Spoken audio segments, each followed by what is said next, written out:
Hello বন্ধুরা, আজকে আমি আলু পটল মাছের ঝোলের রেসিপি নিয়ে এসেছি। দেখুন, আমি মাছ নিয়ে নিয়েছি, ভালো করে ভেজে নিয়েছি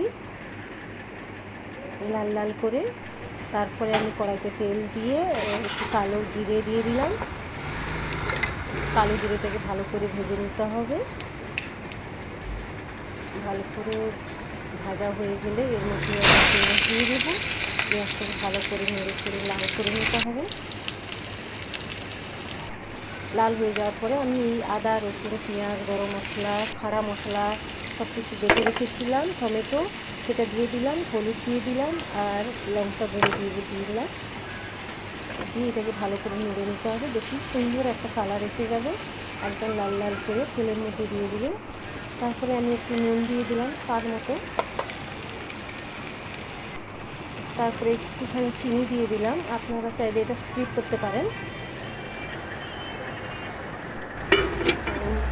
দিয়ে আমি একটা ঢক্কন দিয়ে ঢাকা দিয়ে দিলাম। দেখুন, মশলার উপরে কি সুন্দর একটা তেল বেরিয়েছে, লাল লাল হয়ে গেছে, এর মানে মশলা কষা হয়ে গেছে।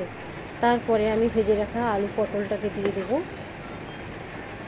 যতগুলো ভেজে রেখেছিলাম সবগুলো দিয়ে ভালো করে নেড়ে চেড়ে নেব, যেন সমস্ত মশলা, তেল, হলুদ, নুন ঢুকে যায় এই আলু পটলের মধ্যে। এইটা ভালো করে কষা হয়ে গেলে তারপর জল ঢেলে দেবো। জল দিয়ে দিলাম পরিমাণ মতন, আপনাদের যতটা দরকার আপনারা ততটাই দেবেন। তার মধ্যে ভেজে রাখা মাছ দিয়ে দিলাম। এটাকে 1-2 মিনিট ফুটিয়ে নিতে হবে।